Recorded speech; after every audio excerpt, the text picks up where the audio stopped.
18 তারিখ রাতে আমি ইস্তাম্বুলে হোটেলে ফিরে ছবি দেখলাম ফেসবুকে ছায়ানটের ভাঙচুরের একটা ছবিতে চোখ আটকায় গেল। ওয়াহিদুল হকের ছবিতে ধারালো কিছুতে আঘাত করিয়া মাটিতে ফেলে দেওয়া হয়েছে।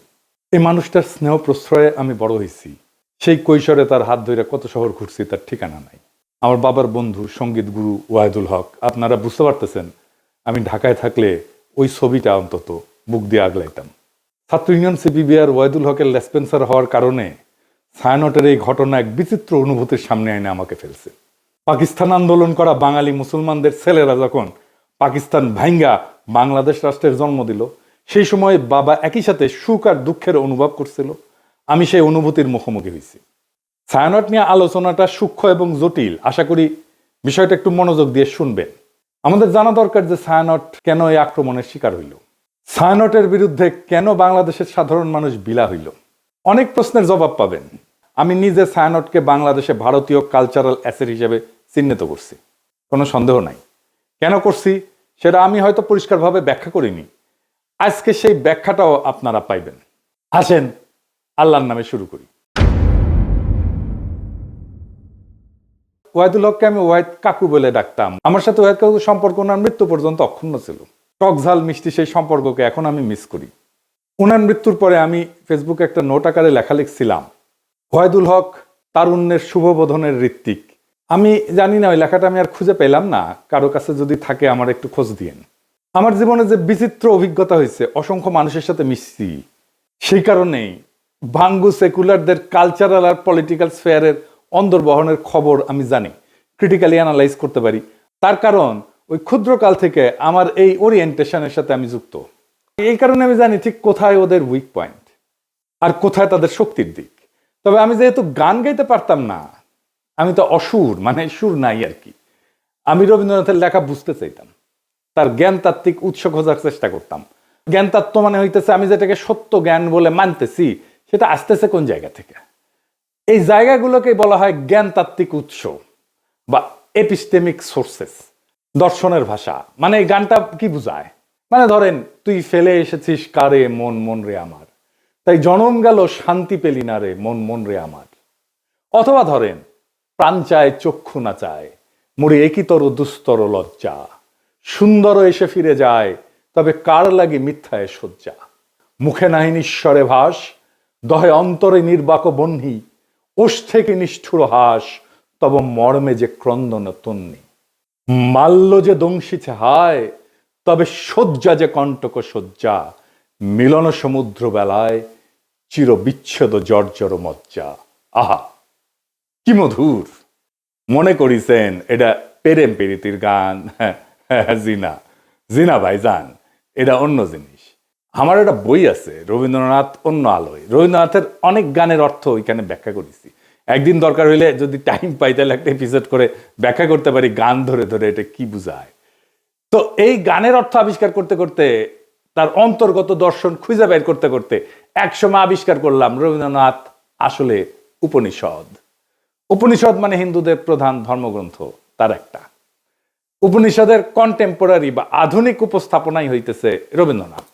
ওয়াহিদ কাকুর সাথে আলাপগুলা করতেই পারতাম না, আমাকে এই উপনিষদ আর রবীন্দ্রনাথ সংক্রান্ত আলাপগুলা করতেই দিতেন না। একদিন আমি বললাম যে কাকু, ওই যে যদি ঝড়েরও মেঘেরও মতো আমি ধাই চঞ্চল অন্তর, তবে দয়া করো হে ঈশ্বর, এই গানটা তো ঋগ্বেদে, যদে আমি প্রস্ফুরণ নিব ধৃতির নাম আদো আদ্রিবহ, এটার অনুবাদ। ওয়াহিদ কাকু ভীষণ রেগে উঠে বললেন, তুই আর একটা ঋগ্বেদের শ্লোক অনুবাদ করে গান লিখে আন, দেখি কেমনে পারিস। তো বেদ আর উপনিষদের সাথে রবীন্দ্রনাথের লেখার অদ্ভুত সাজুজ্যের কথা বললেই ওয়াহিদ কাকু এইভাবে চেতে যেতেন। আমি বলতাম, বুড়া চেতে কেন? পরে বলছি, ক্ষুদ্রকালে আমি রবীন্দ্রনাথের রাজনীতির গুরু উদ্দেশ্য খুব পরিষ্কারভাবে ধরে ফেলছিলাম। উপনিষদ ঋগ্বেদ পড়তে বাধা নেই, অবশ্যই বাধা নেই, নিশ্চয়ই জ্ঞান অর্জনের জন্য ধর্মগ্রন্থ পড়া উচিত, আলোচনা করা উচিত। আমি সবাইকে উৎসাহ দিই পড়তে সব ধর্মগ্রন্থই, কিন্তু সেটাকে রবীন্দ্রনাথের মুড়ায় পরিবেশনের উদ্দেশ্যটা কি? এইখানে আপনি ছায়ানট প্রতিষ্ঠার উদ্দেশ্য বুঝতে পারবেন। কি সেটা? উদ্দেশ্য হইতেছে এই যে ইন্ডিয়া চায় বাংলাদেশের মুসলমান ধর্মে মুসলমান থাকুক নামে, কিন্তু সে তার ইনার সেলফে, ভিতরে অন্তর্গতভাবে সে ধারণ করবে হিন্দু ওয়ার্ল্ড ভিউ, হিন্দু বিশ্বদৃষ্টি। আপনি দেখেন যারা রবীন্দ্র অনুরাগী তাদের মধ্যে আপনি মুসলমানদের সহজাত সাহস, শক্তিময়তা, অ্যাডভেঞ্চার প্রিয়তা, দুর্দমনীয় একরোখা মনোভাব খুঁজেই পাবেন না। তারা রাষ্ট্রের সার্বভৌমত্ব লুট হয়ে যাইতেছে, সেখানে সিল করে বেড়ায়, ফুল লতা পাতা নিয়ে বসে আছে, মনে মনে ভাবে বাংলাদেশ ভারতের একটা প্রদেশ হয়ে গেলে তো ভালোই। একজন গভীরভাবে প্র্যাকটিসিং মুসলমান একই সাথে গভীরভাবে রবীন্দ্র অনুরাগী আপনি খুঁজে পাবেন কিনা আমার খুব সন্দেহ আছে। খুব রেয়ার হয়তো খুঁজে পেতে পারেন, খুবই রেয়ার। রবীন্দ্রনাথকে বাংলাদেশের এলিটরা গ্রহণ করছে, সাধারণ মানুষ কখনোই গ্রহণ করেনি এই কারণেই। এই জন্যই এলিটরা ভারতমুখী, এই জন্যই এলিটরা ফ্যাসিবাদের খুঁটি। আমাদের ডিজাস্টার হয়েছে আমার সোনার বাংলাকে জাতীয় সঙ্গীত করার সময়। রবীন্দ্রনাথকে পলিটিক্যাল আর সোভারেন প্রোটেকশন দেওয়া হয়েছে এবং তাকে পবিত্রতা দেওয়া হয়েছে এই জাতীয় সঙ্গীত করার কারণে। দ্বিতীয় কারণ হইতেছে আমাদের রাজনৈতিক জনগোষ্ঠী হিসেবে এটা ক্রিস্টালাইজ হওয়াটাকে বাধা দেয় রবীন্দ্রনাথ। কিভাবে? রবীন্দ্রনাথ বাংলাদেশের যেটা ডমিনেন্ট মুসলিম কালচার, এটাকে পলিটিক্যাল ক্রিস্টালাইজেশনের পথে বাধা হইয়া দাঁড়ায়। আমি একটা উদাহরণ দিই, খুব বাস্তব উদাহরণ। সারা দুনিয়ায় আপনি ইন্ডিয়ানরা দেখছেন না, যারা বাইরে থাকেন তারা দেখছেন ইন্ডিয়ানদেরকে। তাদের নানা পার্টি আছে, নানা দল আছে, কংগ্রেস আছে, সিপিএম আছে, বিজেপি আছে, এটা সেটা আছে, মেলা দল আছে, কিন্তু রাজনৈতিক মত পার্থক্য আছে। কিন্তু তা সত্ত্বেও ভারতের প্রশ্নে একটা রাষ্ট্র প্রশ্নে প্রবল হিন্দুত্ববাদ চলতেছে ভারতের। তারপরেও দেখেন মোদি ভারতীয় কমিউনিস্টদের সাথে ব্যক্তিগত সময় কাটায়, হাসি ঠাট্টা করে। আমরা পারি না কেন? আমরা কেন বিভক্ত? আমরা কেন রাজনৈতিক মত পার্থক্য সত্ত্বেও রাষ্ট্র স্বার্থে এক হইতে পারি না? আমাদের রাষ্ট্র প্রশ্নে একটা হইতে রবীন্দ্রনাথ বাধা দেয়। রবীন্দ্রনাথ যে ওয়ার্ল্ড ভিউ, সেখানে মুসলমান থাকতে পারে না, থাকা সম্ভব না, রবীন্দ্রনাথের লেখালেখির মধ্যে নাই। তাই রবীন্দ্রনাথ প্রভাবিত আমাদের কল্পিত রাজনৈতিক জনগোষ্ঠীর মধ্যে দাড়ি টুপি পরা সাধারণ মুসলমান জায়গা করে নিতে পারে না। অবচেতনে আমাদের এলিটদের রবীন্দ্রনাথ ভাবতে শেখায় ওরা আমাদের মতো না, ওরা আদার। রবীন্দ্রনাথ ভারতে হিন্দু ধর্মকে ভালোবাসতে শেখায়, রবীন্দ্রনাথ বাংলাদেশে মুসলমানদের আদার করে ঘৃণা করতে শেখায়। আপনি একই সাথে উপনিষদ আর কোরআনের গ্লোবাল ভিউকে এক করতে পারবেন না। আপনি কোএক্সিস্ট করতে পারবেন, সহাবস্থান করাইতে পারবেন, কিন্তু এক করতে পারবেন না, এটা অসম্ভব। কিন্তু ইন্ডিয়ানরা চায় এক করে দিতে, এই প্রগতিশীলরা চায় এক করে দিতে, এই ছায়ানট চায় এক করে দিতে। বাংলাদেশে যে রবীন্দ্রনাথ প্রজেক্ট, এটা সঙ্গোপনে হিন্দু ধর্মের ওয়ার্ল্ড ভিউ ঢুকায় দেওয়ার প্রজেক্ট। বাংলাদেশের মুসলমানদের মধ্যে হিন্দু ওয়ার্ল্ড ভিউ আর হিন্দুদের মধ্যে মুসলমান ওয়ার্ল্ড ভিউ ঢুকাই দিলে সমস্যার সমাধান হবে না তো। হিন্দুকে আধা মুসলমান আর মুসলমানদেরকে আধা হিন্দু বানাইলে সমস্যা মিটবে না, সমস্যা বাড়বে। হিন্দুকে হিন্দুই রাখতে হবে, মুসলমানকে মুসলমানই রাখতে হবে। দুই ধর্ম কোএক্সিস্ট করবে, একসাথে থাকবে। দুই ধর্মের ওয়ার্ল্ড ভিউ বা বিশ্ব দেখার দৃষ্টিভঙ্গি কিভাবে আলাদা আর একটু গভীরে যায় বুঝি, সবার একটু মনে থাকবে। তাইলে একেবারে উদাহরণ দিয়া খেয়াল রাখবেন, আমি ভালো বা খারাপ বলতেছি না, কিন্তু বলতেছি আলাদা, দুইটা আলাদা। ধরেন প্রশ্নটা হইতেছে যে দুনিয়াটা কি আসলে, দুনিয়াটাকে এক না বহু? এডিটর সাহেব এটা উপরে লেখেন, দুনিয়াটা এক না বহু। এখন হিন্দু বিশ্ব দৃষ্টিভঙ্গি এটাতে বলে দুনিয়াটা বহু স্তরের, অনেকগুলো স্তর, এটা চক্রাকারে চলমান, সৃষ্টি স্থিতি প্রলয় বারবার ঘটে। সময় ঘড়ির মতো না, সময় ঘড়ির মতো সরল রেখায় যায় না, বরং চাকার মতো। মানে হিন্দু ধর্মে কিন্তু মৃত্যুর পরে আবার জন্ম আছে, জন্মান্তর আছে, আবার জন্ম নেয়, এটি স্বাভাবিক চক্র। আজ যেটা হইতেছে সেটা আগে ঘটছে, একই জিনিস ভবিষ্যতেও ঘটবে, কারণ চক্রাকারে সময় চলে চক্রাকারে। তার মানে পৃথিবী বহুবার সৃষ্টি হয়েছে, বহুবার ধ্বংস হয়েছে, আবারও ধ্বংস হবে। আচ্ছা, এইবারে ইসলামী ওয়ার্ল্ড ভিউ, এখানে বিশ্ব একবারই সৃষ্টি, কিয়ামত একবারই হবে, সময় সোজা লাইনের মতো, সৃষ্টি, জীবন, বিচার, পরকাল, সিম্পল, সিরাতুল মুস্তাকিম। ইতিহাসের একটা শুরু আছে এবং শেষ আছে। এইবার আসেন মানুষ প্রসঙ্গে। মানুষ আসলে কে? মানুষ কি সোল, আত্মাটাই মানুষ, নাকি দায়িত্বশীল ব্যক্তিটা মানুষ? এখানে হিন্দু ওয়ার্ল্ড ভিউ বলে, এদিকে লেখেন, মানুষ মূলত আত্মা, আত্মন বলে সংস্কৃতে। শরীর বদলায়, আত্মা থাকে। আত্মার লক্ষ্য হচ্ছে মুক্তি বা মোক্ষ। আমি এটা মুক্তিযুদ্ধ নিয়ে একটা আলাপটা করছিলাম। এই জগৎ থেকে বাইরে যাওয়ার সহজ উদাহরণ, কারণ এই চক্রের মধ্যে আপনি যখন ঢুকে গেছেন, এটা বাইরে হতে পারলে আপনার মোক্ষ ঘটে না। আপনি একটা পোশাক খুলে আর একটা পোশাক করলেন, পোশাক বদলাইলেন, কিন্তু আপনি বদলাইলেন না তো, তাই না? এই আত্মাই আসলে শরীর বদলায়। আমার মধ্যে যে আত্মা আছে হিন্দু ধর্ম অনুযায়ী, এই আত্মা অনেক দিন থেকে চলে আসতেছে, আমার শরীরে আছে। এখন আমার শরীরটা মরে যাবে, কিন্তু আত্মা বেঁচে থাকবে। এই আত্মার একজন আর একটা শরীরে ঢুকবে, জন্মের নতুন জন্মের মধ্যে দিয়ে, এটাই জন্মান্তর। ওই জন্মে আমি কি হব, সেটা হবে আমি এই জন্মে যত পাপ বা পুণ্য করছি সেটার উপরে ভিত্তি করে আমি বড় লোক হব, গরিব হব, ব্রাহ্মণ হব, শূদ্র হব, যেটা খুশি। এবার ইসলামী ওয়ার্ল্ড ভিউ, মানুষ একক এবং অনন্য ব্যক্তি, এবং এই একটাই জীবনের একমাত্র সুযোগ, এটাই লক্ষ্য। জবাবদিহির মাধ্যমে ন্যায় ভিত্তিক জীবনযাপন করে আমি পরকালে অক্ষয় শান্তি লাভ করতে পারি। এখানে কোনো সেকেন্ড চান্স নাই। আচ্ছা, ভালো কাজ মন্দ কাজ এটা কিভাবে কাজ করে Hindu world view? Hindu world view এটা কর্মফল, মানে আমি যা কাজ করি সেইটার ফল, এটার ভালো মন্দের ফল স্বয়ংক্রিয়, এটা কেউ বিচারক না। কিন্তু দেখেন সেকুলার এবং বামপন্থীরা ওরা কিন্তু একটা কথা বলে, কার্মা ইজ এ বিচ, এই কথা বলে না, মানে কর্মফল, বুঝছেন? ওরা যে আসলে হিন্দু কালচারটাই নেয়, সেটাই হচ্ছে এই কথা। দেখেন অনেকে এটা বলে, আপনি দেখবেন আওয়ামী লীগ টাওয়ামী লীগ বাম টাম এগুলা যারা আছে প্রগতিশীল তারা এটা বলে কার্মা ইজ এ বিচ। তার মানে কর্ম আসলে ফলটা দেয়, কর্মই ফলটা দেয়। আমি যেটা করতেছি এটাই ফল দিবে। ফল পেতে এই জন্মে না হলেও পরের জন্মে আমি ফল পাবো। এমন একটা পাপের জন্ম হবে পরের জন্মে, ওইখানে যে আমি আমার এই আজকের কর্মের ফলটা আমি ওইখানে পাবো, এটা কর্মফল। ইসলামী ওয়ার্ল্ড ভিউটা কি? ভালো মন্দের নৈতিক হিসাব আছে এবং বিচারক খোদা তাআলা, আল্লাহ তাআলা। ইচ্ছা, নিয়ত, প্রেক্ষাপট, এখানে সবকিছু বিবেচনায় আছে, ভালো মন্দের বিবেচনায়। 4 নাম্বার, সমাজে আসলে বৈষম্যকে কিভাবে দেখা হয় হিন্দু ওয়ার্ল্ড ভিউ। হিন্দু ধর্মে তো আপনি জানেন যে জাতিভিত্তিক ভাগ আছে আর কি, মানে ব্রাহ্মণ সবার উপরে, শূদ্র সবার নিচে, আমি বলে ব্রাহ্মণ, এটা মাথায় রেখে। তো যাই হোক, এই যে বর্তমান অবস্থা, এইটা পূর্বজন্মের ফল হিসেবে দেখা হয়। আমি যদি এই জন্মে খারাপ কইরা থাকি আর কি, তাহলে এটা আমার পূর্বজন্মের ফল। আমি যদি এই জন্মে ভালো কইরা থাকি, তাহলে আমি পূর্বজন্মে অনেক পুণ্য করছিলাম, সেই জন্য এই জন্মে ভালো করেছি।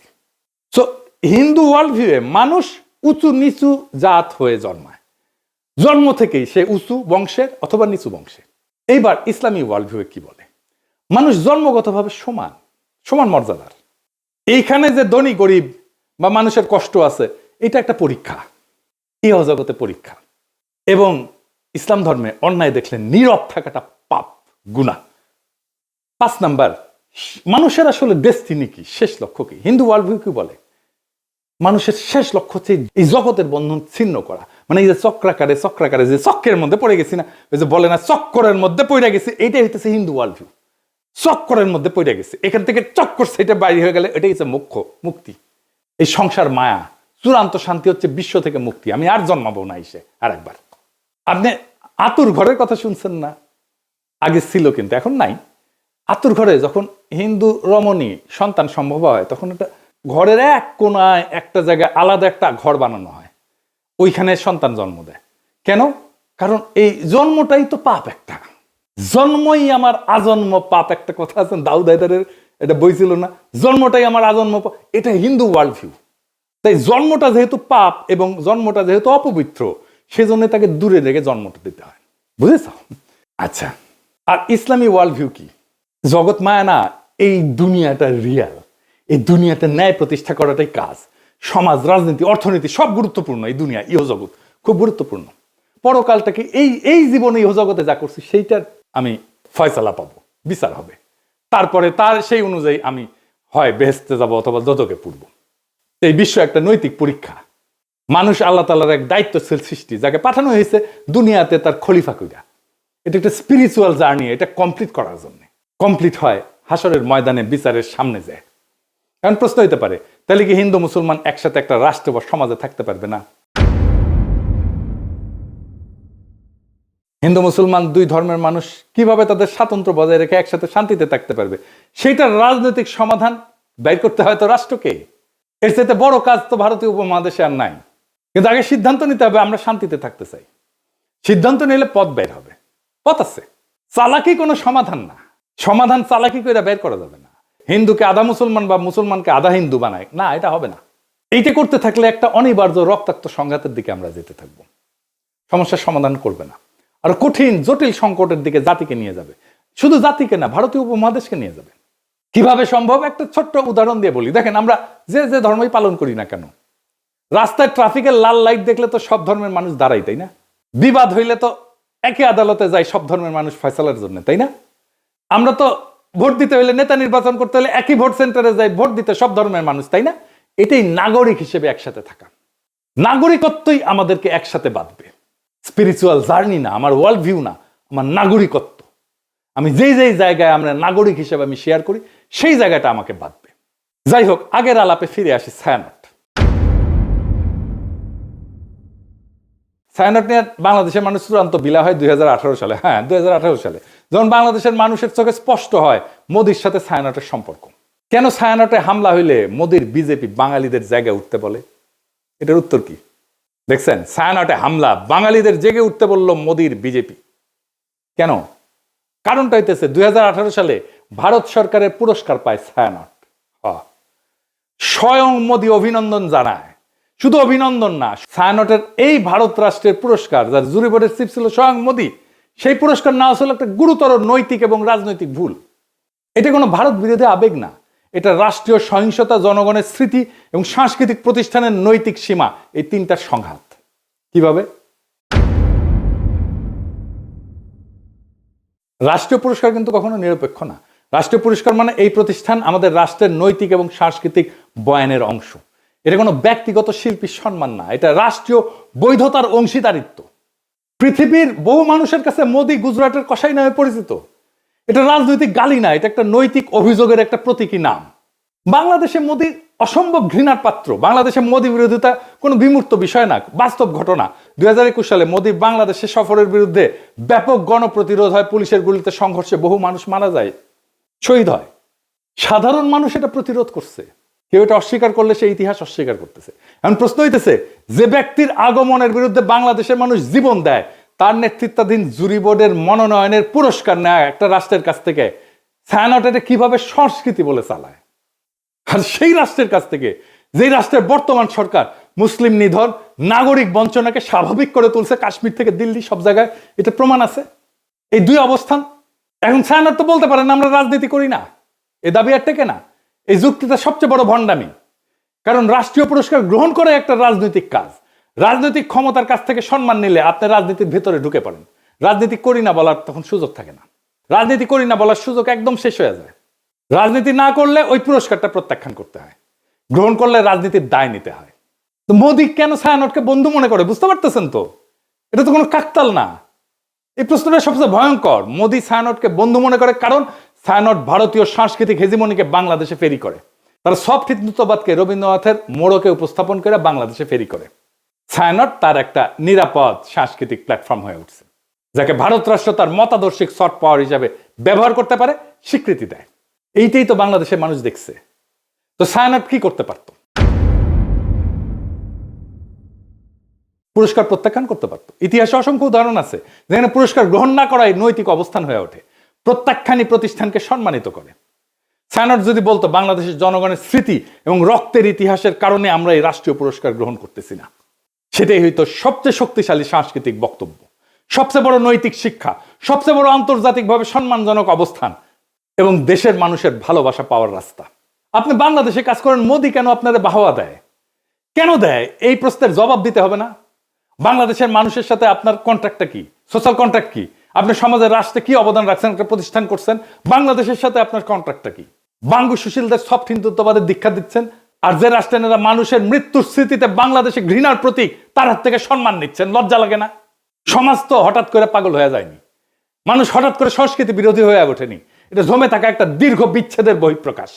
বাংলাদেশের মানুষ এমন ছায়ানট চায় যে তার দুঃখে কাঁদে, তার স্বপ্নে সহযাত্রী হয়, তার কল্পনার ভাষা হয়ে ওঠে।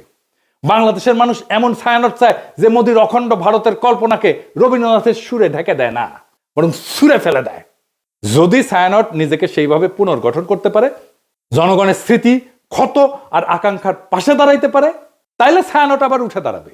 আর যদি তা না পারে, যতই মানববন্ধন করেন, গান আর প্রতিবাদ করেন, ইতিহাস তাকে ভাঙবে না, মানুষই তাকে ছেড়ে যাবে।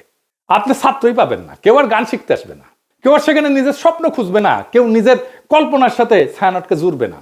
আপনার কালচারাল লেজিটিমেসি কোলাপস করতেছে। কারণ সংস্কৃতি টিকে থাকে মানুষের ভালোবাসায়, মানুষের মধ্যে, গণমানুষের মধ্যে, রাষ্ট্রের বাহবায় না। আপনারা তো জনগণকে হারায় ফেলছেন, ভারতকে পাইছেন, জনগণকে হারায় ফেলছেন। যে সংস্কৃতি জনগণকে হারায়, সে শেষ পর্যন্ত কালের অন্ধকারে হারায় যায়। এটাই ইতিহাসের সত্য।